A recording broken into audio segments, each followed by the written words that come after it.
तर शेतकरी मित्रांनो, आपण एका टरबूज आणि केळीच्या इंटरक्रॉपिंग प्लॉटला आलेलो आहे. इथं बघू शकता तुम्ही टरबूजची एकदम चांगल्या पद्धतीने वाढ झालेली आहे. फक्त शेतकरी मित्रांनो 15 मार्चला लागवड झालेली आहे. आजची तारीख 25 मार्च आहे.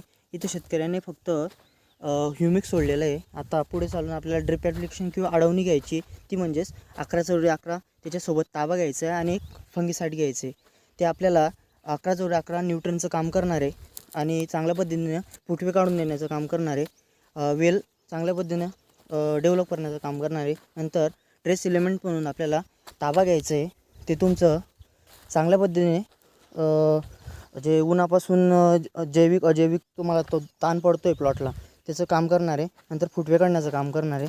नंतर फंगीसाईड म्हणजेच आपल्याला रोको घ्यायचं आहे. ते आपल्याला सॉईल बॉर्न डिसीज जे आहेत त्यांचं चांगल्या पद्धतीने काम करणार आहे. तर शेतकरी मित्रांनो, अशा पद्धतीनं कॉम्बिनेशन घेतलं तुम्हाला नक्कीच फायदा होणार आहे. तर शेतकरी मित्रांनो, भेटू पुढील नवीन व्हिडिओ. तर शेतकरी मित्रांनो, चॅनलला नवीन असाल तर आता फॉलो करून घ्या.